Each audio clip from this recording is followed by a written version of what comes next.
page, let me share you one video. Do you think pretty privilege exists and why? I was sitting down at a coffee shop. It was like my time that I need to drink my tea, right? And then this control lady told me, oh, just go teh tarik. But then there was a top lady, that's very pretty. They asked for like teh tarik. There is teh tarik. So she just had it and I was like, wow. Okay, so based on the video, have you noticed that someone who have a very good looking often get special treatment or special attention? Do you agree with that? So yes, alright, yes, right. So this does not only happen in coffee shop, it also can happen in class, in your workplace, and also among society. So this is not just a coincidence happen, this is what we call it pretty privilege. So pretty privilege is something when people are considered good looking, receive a better treatment, more opportunities, or special attention just because how they look. In this this video, I will cover in 3 areas, which is I will talk about pretty privilege among students, workplace, and also society. So let's move to the first area, which is pretty privilege among university students. So based on my research, according to Yoon and Sulaiman, 2023, British standards are constantly reinforced through local media, affecting how young people view each other. So most accredited students always got participation opportunities, or maybe we can say like being a leadership roles, or even have most attention. Like not everyone can get like what she have. So before I going further about pretty privilege among university students, they have one social experiment based on what I found on YouTube. This is me where I think this week I set out to find out if people will treat me differently based on whether or not I'm wearing makeup, and what it has to do for the concept of pretty privilege as a whole. Don't worry, but today I went to an accountant, and accounting is the hot accounting world, of course. And today, the hot accounting in the world talked a little bit, and he asked for my number. I don't know if it's because I'm wearing makeup or not, but like, I'm happy to. Okay, in that video, like based on the video, she said like she's doing social experiments because she want to find out whether a student on campus will treat differently based on how she make up versus when she's not wearing a makeup. So when she wear a makeup, she said in this video like accounting have 5 accounting boards, and one of them has a number. So let me ask you guys, what do you guys think if she's not wearing a makeup? Does she still get the same treatment like this? It's not right. So, but in somehow, when she's wearing a makeup and one of the hard accounting student as a number, sometimes it can boost your self-confidence. You know, like you look how happy she is when someone a hot voice asks you for number.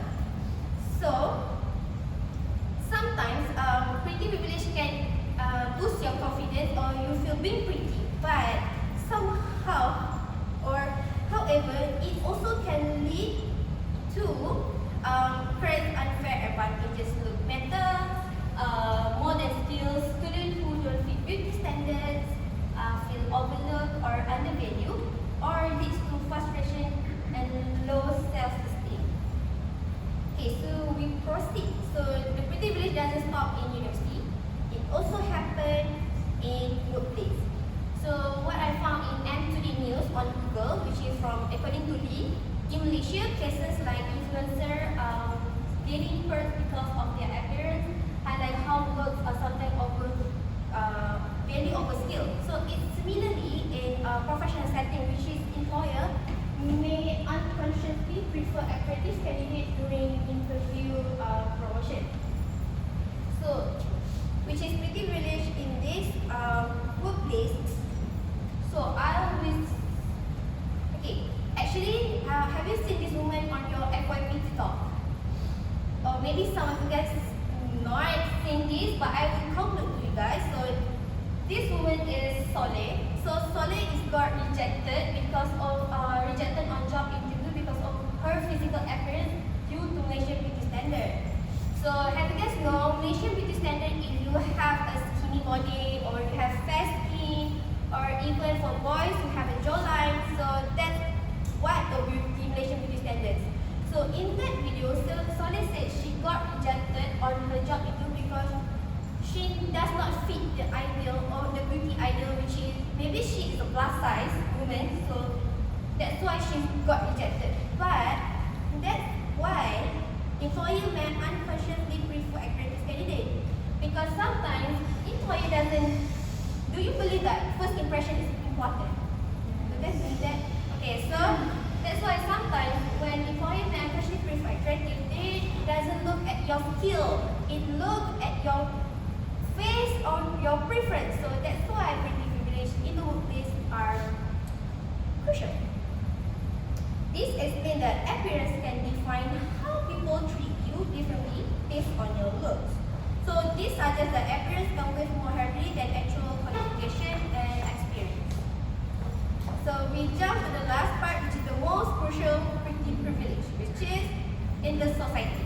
So based on the research paper from Finkelstein, like on social media, attractive individuals often get more followers, brand deals, and public administration. So social media platforms amplify beauty privilege by promoting appearances over the truth or abilities. So in this pretty privilege in the society, so this can create unrealistic standards that can make people feel like they are not good enough because they don't look at a certain way. So I want to guys see in my in front, because I want to share with you guys comparison. If a Malaysian influencer who does fit the beauty ideal versus does not. Okay, this is the example of influencer who fit the beauty ideal. So do you guys know her? Okay, maybe some of you like don't know yet. So this is Malaysian influencer, beauty content creator, which is Sophia Shahera. When you go to her TikTok or Instagram, you can go to the section comments. She got so many of the compliment comment, like how netizen react, how pretty she is, whatever she do, like make a makeup tutorial or get ready with me or teach you how to become fashionable.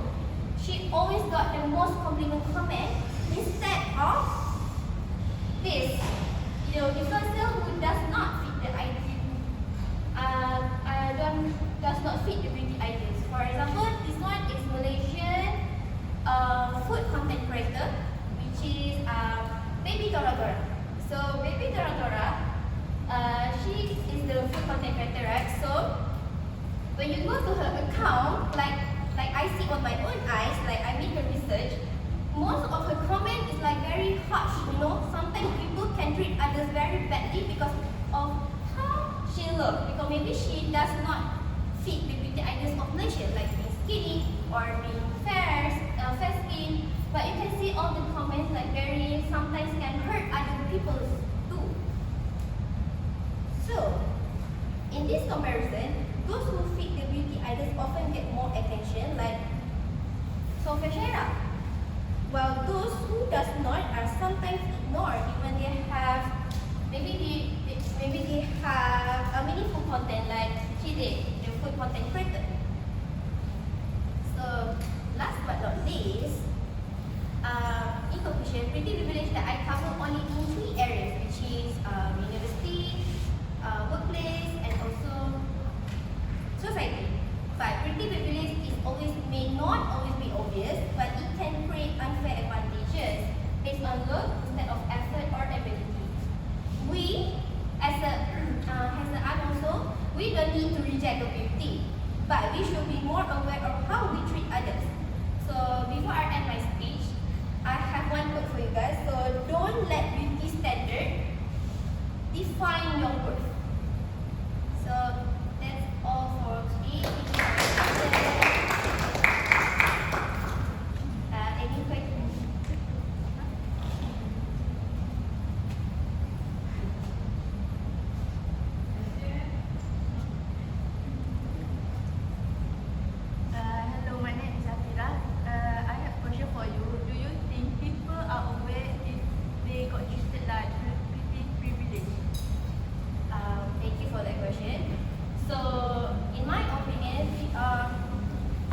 Okay, based on you said like people should be aware.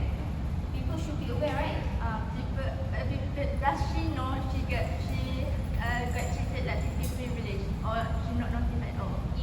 But in terms of advantage or Does she notice she got the treatment? treatment. Okay. In my opinion, okay, someone who has a pretty look, they actually know or they actually know that she has a look that everyone wants to be like him or her.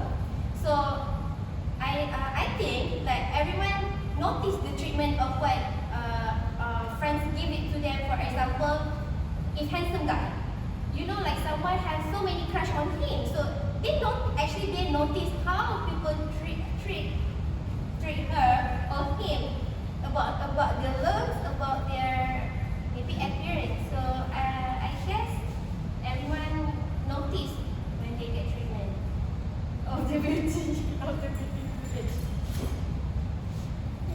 One more question, please. One more question.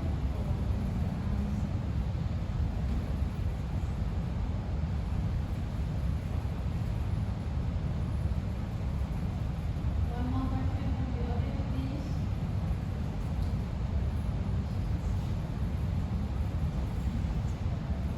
First, hello, my name is Sia. I want to ask, personally, do you think that beauty privilege is fair or unfair? Like, I mean, if that person is pretty, so people are giving them good treatment, but they're not the one asking for it. So, who do we blame in this situation?